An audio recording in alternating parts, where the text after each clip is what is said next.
Hi, Mr. J. I'm Morgan. And I'm Jenna. And this is our shoulder eval. So first we're going to start with patient history. So I'd ask the patient, like I'm going to ask Jenna, I'll say what happened. And I'll tell her, I said I was walking around campus and I tripped on a crack in the sidewalk and I fell with my arm out in front of me. And then I would ask her, where does it hurt? It hurts like here. Okay, so right on your clavicle. And then I would look at the patient and observe them bilaterally. So since she said her clavicle hurt, I would look at her clavicle for any deformities and compare it to the other. Then also see maybe if one was set higher or lower than the other. Okay, and then I would ask her, she said, if she has any current medical problems to tell me. I have high blood pressure, I'm diabetic, and my doctor tells me I'm obese. And then I would also ask the patient if they're experiencing any numbness, tingling, or if they've had a decrease in blood circulation within their hand. Okay, and then for me, I would say that I have a little bit of numbness, tingling in my fingers, but other than that, nothing else.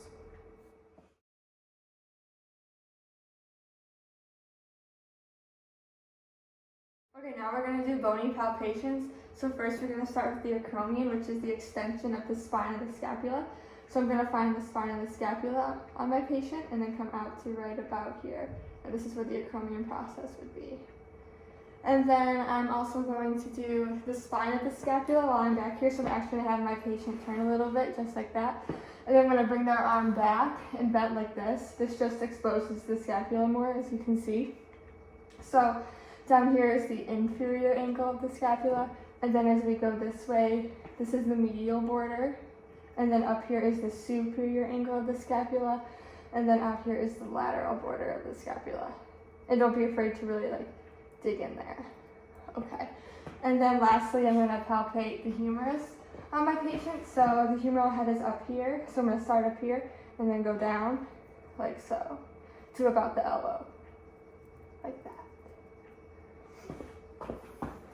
So first, I'm going to find her sternoclavicular joint, which is going to be down her clavicle, right in between her manubrium and then the end of her clavicle, so right in here. And then next, I'm going to do her coracoid, which is going to be pretty deep in between her pectoral muscle and her deltoid muscle. So move this over a little bit, it's going to be pretty deep, and it's going to be a little bit uncomfortable, but you have to dig. And once you feel it, ask her, do you feel a little bit of discomfort here? Mm-hmm. All right, so then I found it. Okay, and then her lesser tubercle is going to be over here. And I'm going to feel for her bicipital groove, which is right in here. And then right inferior to it is going to be her lesser tubercle. And then finally, I'm going to have her turn over to face a little bit more, right there, okay? I'm going to have you put your chin to your chest for me. Okay, and then this bony protuberance right here, this is her C7, so up, I'm going to palpate up. This is her C6, C5, C4, C3, and so on. And then going down from there, you're going to find her T1, T2, T3, T4, T5, T6, T7, and so on.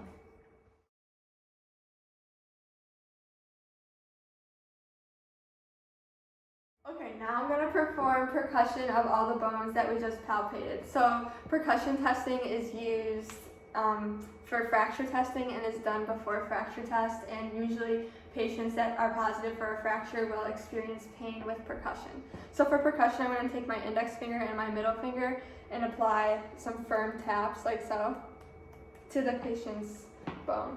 So first we're going to start with the sternoclavicular joint. So I'm going to find that on the patient and then give her some firm taps. And then while we're here, we'll go to the clavicle. So I'll find the patient's clavicle. And with our scenario, our patient injured her clavicle, so she might feel pain with this. Yeah, that hurt. Okay, so then I'm gonna percuss her acromion. So I'm gonna come back here because the acromion is an extension of the spine of the scapula. So I'm gonna find the spine of the scapula and then go over to her acromion process and percuss like so. And then I'm going to go to her coracoid process, so I'm going to find that first, just like right about there. Then I'm actually going to retract the patient's arm a little bit like that, just so I can feel it better.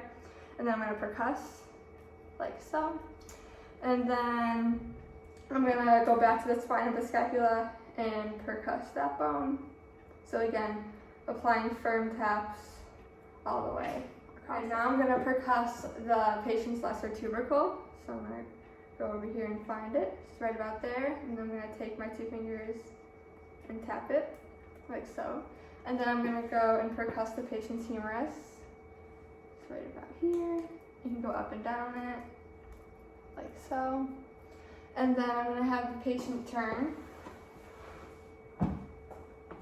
like that, and I have them bring their chin to their chest so I can palpate their cervical spine, which is the protuberance right here. And again, I'm gonna take 2 fingers and do it nice and firm.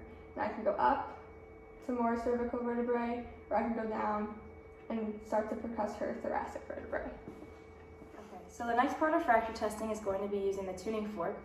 So basically for this, you're going to hit the head of the tuning fork right on your scaphoid, and then use a pointy end and place it on whatever bone that you're choosing to test. And if there's a positive for a fracture, they will feel pain when I press it on there. So the first thing we're going to do is the sternoclavicular joint. So I'm going to go like this and feel for it here, so right there, and press it in there. And then the next one's going to be the acromion. So palpating across the spine of the scapula. It's right over here. Here. The next one is going to be, I'm going to do her clavicle next, because in our scenario she is complaining of clavicle pain. So right here, does that hurt? Oh yeah, that hurts. Okay. And then we're going to do her coracoid. So I'm going to feel right in here for that protuberance between her deltoid and her pectoral muscle. So right in there, here. And then we're going to do the spine of her scapula. So it's right here, just like that. And then her lesser tubercle, right inferior to her bicipital groove, so right in here, there. Okay, and then her humerus is going to be down here. So do the same thing, just like this, all the way down. You can even do her humeral head, which is over here. Okay, and then we'll have you turn to the side a little bit so you can see, and then bring your chin to your chest for me. And then you can do the same thing for our cervical vertebra. So starting with C7, you can go up to the other cervical vertebra, or we can go down to our thoracic vertebra. So this, just like so.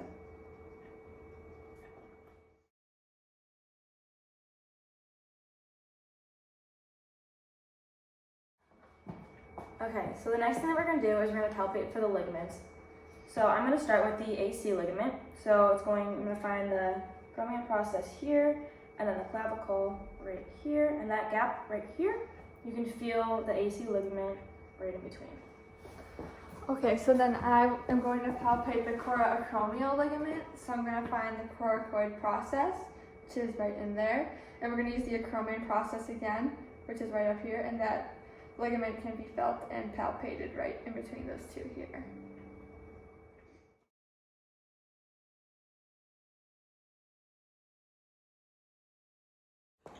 Okay, so now we're gonna palpate the muscles. So first we're gonna do the pec major, and if I want the patient's pec major to fire, I'm gonna have them bring their arm across the front of them, like so. So we're gonna palpate the pec major from origin to insertion. So we're gonna start about halfway on the clavicle and go to the patient's humerus or like the lateral side of the bicipital groove. So I'm gonna start here from origin and go to right about here to the insertion.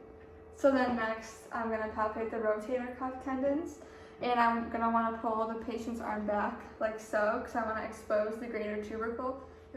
Okay, so now I'm gonna palpate the coracobrachialis muscle. So I'm gonna start at the coracoid process, which is about here at its origin, and then its insertion is gonna be on the humerus, but underneath the bicep. So when we palpate it, we're gonna start again at the coracoid process, and then go all the way down here to the humerus under the bicep. Okay, so the next muscles I'm going to palpate are the middle head of the deltoid. So I'm going to start at its origin, which is the coracoid process right here. And then I'm going to go to its insertion, which is the deltoid tuberosity on the humerus, which is right about here. So again, that's origin, which is the coracoid process, to insertion, which is the deltoid tuberosity. So then we're gonna palpate the triceps, upper, middle, and lower. So first we're gonna start with the upper tricep. So the insertion for this one is the occipital protuberances, and it's kind of difficult to feel, but they're up in here. And then again, this is its origin, and its insertion will be the spine of the scapula. So we're gonna go down like so, just like that. And then the middle traps, the origin are C7 to T5. So this is C7 right here. And its insertion is the acromion process. So again, we're gonna start at its origin, which is C7, and then go out to the acromion process, which is out here, like so. And then for the lower, and then finally the lower trap's origin is about T8 to T12, which is right about here. And then its insertion is the medial spine of the scapula. So then it goes out to right about here. Again, origin to insertion. Okay. So the next muscle we're going to palpate is going to be the rhomboids. So the origin for those is going to be the C7, so right here, to T1, to T5. So right here, and then it's going to insert onto the medial border of the scapula. So from there, right to here. And then the next muscle is going to be the infraspinatus muscle. So the origin is going to be the infraspinatus fossa, so right underneath the spine of the scapula right here, and that inserts right onto the middle 1/3 of the greater tubercle. So right here, from there, over to here. Okay. The next muscle that we're going to palpate is going to be the teres major. So the origin is the inferior angle of the scapula, and that'll go all the way around into an insert right on the bicipital groove right here of the humerus. So from here over around to right about there. Okay, and then the last muscle we're going to palpate is the serratus anterior. So the origin is going to be the costal cartilages 2 through 6, so right around here, and that inserts right onto the medial border of the scapula, so right like this.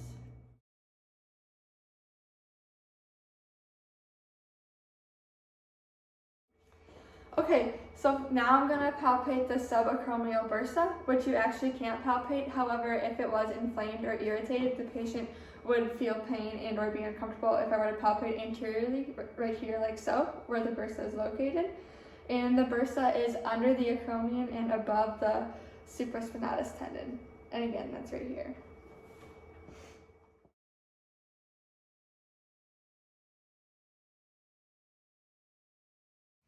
Okay, so now we're gonna measure the patient's range of motion with the goniometer. So first we're gonna do flexion, and I'm gonna place the axis of my goniometer right on her glenohumeral joint, and I'm gonna stabilize it up here. And I'm gonna start with the patient's arm back, like so. Again, making sure the axis is on the glenohumeral joint. And then I'm gonna have her actively bring her arm forward. So she went about 170, and then I'm gonna passively push it up. Like so. And I got about another 10 degrees. So now I'm gonna measure her internal rotation. So I'm gonna have her flip over on her back. Like so. And then I'm gonna have her kind of off on the table like this, because I'm gonna put her arm in this position, because we're measuring internal rotation. So I'm gonna put the axis of my goniometer on the patient's elbow. In the patient's elbow. And I'm going to ask them to actively move their arm move their arm down. And measure that. So that was about 70. And then I'm going to passively push her arm down. And that went about another 10. The next range of motion test we're going to do is abduction. And so what I'm going to do is I'm going to have the patient lay on her back just like this, and then have her arm at 90 right next to her side. I'm going to place the axis right at her glenohumeral joint right here, and then have the stabilizing lever arm right parallel to her body, and then hold the movable lever arm right parallel to her humerus. So I'm going to have her actively pull her arm all the way up to her head as far as she can go. Okay, and that went about 90. I'm going to passively push a little bit more, and that went about another 20 degrees. So it's okay if her head gets in the way, but as long as her arm is able to go above her glenohumeral joint, that's okay.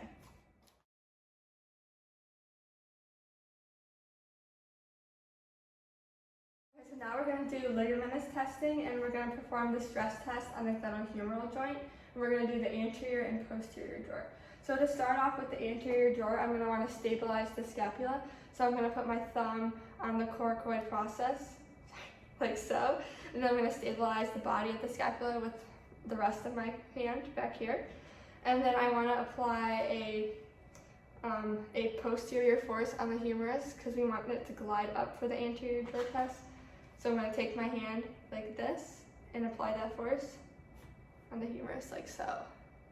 So again, that's anterior drawer. And then for posterior drawer, I'm going to keep this stabilizing hand the same way. And I'm going to take this hand and apply more of an anterior force. So I want it to be gliding down like so for the posterior drawer.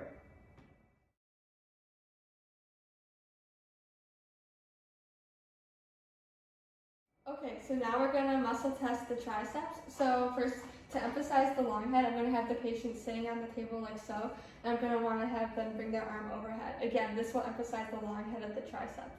So I'm going to want to stabilize on the patient's arm below their elbow, and I'm going to tell them that they want to punch the sky. So that's for active. So first I'm going to put her hand in a pre-stretched position, and I'm going to tell her to go ahead and bring her arm up. Good. Then she's going to perform the same action with just a little bit of resistance. Go ahead. And then for the break test, I'm going to bring it mid-range, and I'm going to tell her, don't let me push your arm down. Ready? Go. 1, 2, 3, 4, 5. Now to test the middle head of the triceps, we're going to have the patient lie on her back. And we're going to perform a similar procedure, except this was just, the patient's arm is not going to be over their head, so we're not emphasizing the long head here. So I'm going to have her arm at 90, like so. And again, I'm going to stabilize underneath the elbow. And I'm going to tell her again she's going to want to punch the sky. But first I'm going to put her in a pre-stretched. And then I'm going to have her actively do it. So go ahead. Good. And then I'm going to apply some resistance and have her do it again. Go ahead. Good. And then I'm going to bring her halfway and tell her not to let me push her arm down. So ready? Yeah. 1, 2, 3, 4, 5. Now we're going to muscle test the supraspinatus muscle. And this muscle is part of the rotator cuff complex. So I'm going to have my patient seated like so, and I'm going to have them bring their arm out in the plane of the scapula, which is about 30 degrees, and this will emphasize the supraspinatus muscle. So to start, I'm going to stabilize with my hand above the shoulder like so. I'm going to have the patient in a pre-stretched position, and I'm going to have them bring their arm with their thumb up like that. So go ahead. Good. We're going to have them do the same thing but with a little bit of resistance. Go ahead. Good. And then for the break test, I'm going to have them mid-range, like so. And I'm going to tell them, don't let me push your arm down. Ready? 1, 2, 3, 4, 5. So the next muscle test that we're going to do is for the pec minor. So I'm going to have the patient a little bit off angled so her arm is still at 90 at her side, but still on the table, and then her shoulder is right off. I'm going to go like this. And I'm going to stabilize her opposite shoulder with my other hand like this. And then I'm going to have her put her shoulder in pre-stretch just like that. I'm going to have her bring her shoulder up to the ceiling. Ready? Go. Good. All right, I'm going to add a little bit of resistance to her. Also in pre-stretch. Go ahead. Good. All right, and mid-range right about here, we're going to do our break test. So I'm going to push down, have her push, resist my push. Ready? Go. 1, 2, 3, 4, 5. Good. All right, go ahead. You can even yourself up onto the table, also on your back. And now we're going to do the subscap test and the teres major test, muscle test. So I'm going to have her with her arms supported by the table. Move over just a little bit more. Good. Okay, and her arm's going to be at 90 again. All right, I'm going to put her arm in pre-stretch just like this and stabilize with my other hand right at her shoulder. I'm going to have you bring her arm towards me. Good. All right, and then I'm going to do the same thing, but give her a little bit of resistance. All right, go ahead. Good. All right, now do the break test. Put her arm just like this, right about halfway. All right, resist my push, or resist my pull. Go ahead. 1, 2, 3, 4. So the next muscle test that we're going to be doing is for the posterior deltoid. So I'm going to have the patient abduct her arm with their elbow at 90, just like this. I'm going to stabilize with my one arm, with my one hand, right on her scapula. And then I'm going to put my resistance hand right on her humerus, right above her elbow. So I'm going to put her in pre-stretch right here in front. I'm going to have her bring her arm towards me. Good. All right, I'm going to add a little bit of resistance and have her do the same thing. Go ahead. Good. All right, and I'm going to do the break test. I'm going to put her about halfway right here. I'm going to have her resist my push. Ready? Go.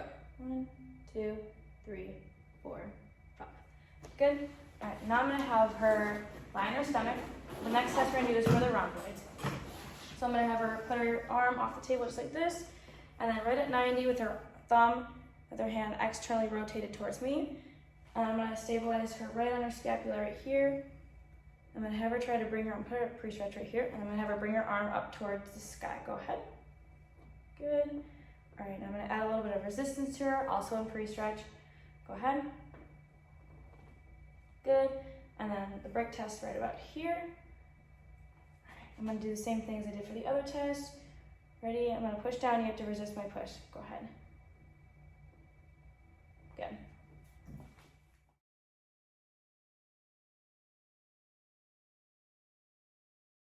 Our first special test is going to be the Yergason's test, where we're looking for flipping of the long head of the bicep in the bicipital groove, which is right over here. So what I'm gonna have her do is, or first I'm gonna have to stabilize her lightly right over her bicipital groove, which is right here. Just like this. I'm gonna have her put her arm out a little bit, and then I'm gonna have her go back and forth between externally rotating her hand, just like this. Good. And I'm gonna feel for flipping right in her bicipital groove. Okay, and then you can also do this by having the patient externally rotate or supinate her hand just like this. And I'm gonna do a break test on her, so I'm gonna have her resist my push down. Get ready, sit, go. Good. And I'm also looking for flipping the bicipital groove there. And the next test we're gonna do is the speeds test. So this is looking for tendonitis in her long head of the bicep. So same thing, stabilizing right at the bicipital groove right here. I'm gonna have her pronate or supinate her arm just like this. And I'm gonna apply resistance, but have her do forward flexion, so bring her arm all the way up. Go ahead, I'm gonna resist you. Good. So a positive sign for this would be pain in the bicipital groove, where the tendonitis would be in the long head of the bicep. Special test that we're gonna do is the Neer's test, and this is looking for rotator cuff impingement. So what I'm gonna have her do is I'm gonna have her, I forgot what I was doing. Bam. That's right, okay. Bam. Okay. Okay, so the next special test that we're gonna be doing is the Neer's test. So we're looking for rotator cuff impingement. So what I'm gonna do is stabilize at her scapula with my one hand, just like this. And I'm gonna have her internally rotate her arms where her thumb is touching her side. I'm gonna have her laterally bring up her arm towards the ceiling. Good. And what we're looking for here for a positive sign would be any pain in the rotator cuff area. So right anteriorly of her shoulder. For the next special test, we're gonna do the sulcus sign test. So for this one, I'm having her sit down on the table. I'm gonna stabilize my arm, or my one hand right on her scapula, and the other one's going to be pulling down on her humerus. So for this, we're looking for any glenohumeral instability of her inferior or superior ligaments. Okay, so I'm gonna pull down just like this. All right, and I'm looking for any divot or indentation right in her glenohumeral joint, and that would mean there's some instability. The next special test is the Allen's test, and this tests for thoracic outlet syndrome. So I'm going to take my patient's wrist and find her radial pulse, like so. And then once I find it, I'm going to horizontally abduct her arm, like here. Again, still feeling for the radial pulse, which I can. And then I'm going to ask her to turn her head to the left. Go ahead. I'm still feeling for the radial pulse, which I can feel it. And then a positive test would be if the radial pulse diminished at all or was lost during any of those movements. So the next special test I'm going to perform is the apprehension test, and this test for dislocation of the humeral head. So I'm going to horizontally abduct the patient's arm, like so, and I'm going to stabilize on her humeral head, and I'm going to apply a forward force to her humeral head while pulling the wrist back, so like that. And then a positive test would be pain or instability within the shoulder. The next special test is the pectoralis major contracture test. So this is testing for tightness and or contracture within the pec major. So I'm going to have my patient lying on their back on the table, and I'm going to have them bring their arms up and behind their head like so. And then I'm going to apply a little bit of pressure to their elbows. The goal is to get it horizontally to the table. And if the patient, a positive test would be if the patient could not get their elbows down and or horizontally with the table. Okay, the final special test is the scapular winging test, and we're going to test the function of the serratus anterior. So I'm going to have my patient do a push-up against the wall with their hands in a triangular position. So go ahead. And then when they're down in this position, I'm looking for scapular winging and or tilt. And if there is none here, but if there was some, that would be a positive test.